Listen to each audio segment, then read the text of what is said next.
Hello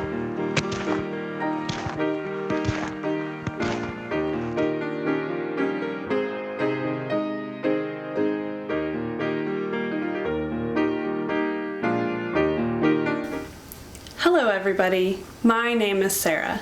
Welcome to Kids Following Jesus. What do you know about time?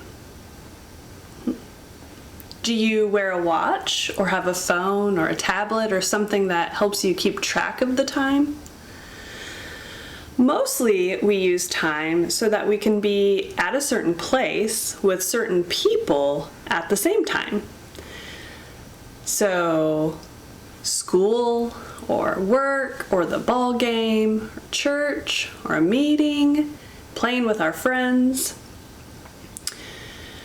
Do you ever plan what you're going to do with your time? Or do your parents plan what you're going to do with your time? Do you ever wake up in the morning and say, "Good morning, God, what would you like me to do with my time?" I don't think I've ever done that. Well, there is a certain person who never had to be reminded to use his time for God. And of course, that person was Jesus. There's a story in our Bibles in Luke chapter 2, verses 41 through 52. And it's a story about how Jesus used some of his time for God. So we're going to turn in our Bibles, find Luke chapter 2. Every year, Jesus' parents went to Jerusalem for the Passover feast. When he was 12 years old, they went up to the feast as usual. After the feast was over, his parents left to go home.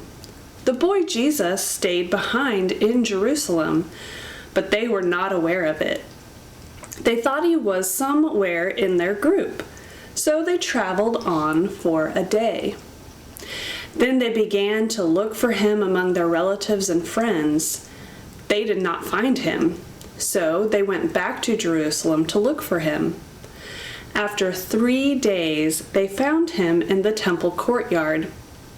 He was sitting with the teachers. He was listening to them and asking them questions. Everyone who heard him was amazed at how much he understood. They also were amazed at his answers. When his parents saw him, they were amazed.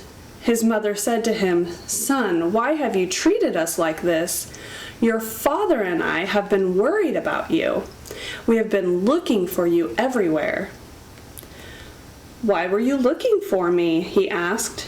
"Didn't you know I had to be in my father's house?" But they did not understand what he meant by that. Then he went back to Nazareth with them, and he obeyed them. But his mother kept all these things like a secret treasure in her heart. Jesus became wiser and stronger, and he also became more and more pleasing to God and to people. So Jesus knew how important it was to use his time for God. And he even stayed behind without his parents, all by himself, just at 12 years old, so that he could learn more about God. So maybe tomorrow, when you wake up, you say, "Good morning, God. How would you like me to use my time?" All right, let's take some time right now to pray together. All right. Dear God, thank you for always listening. Thank you for telling us how to spend our time. Help us listen to you for how we should live out our time on earth. Amen. Thank you for joining me, and I'll be back next week with more Kids Following Jesus.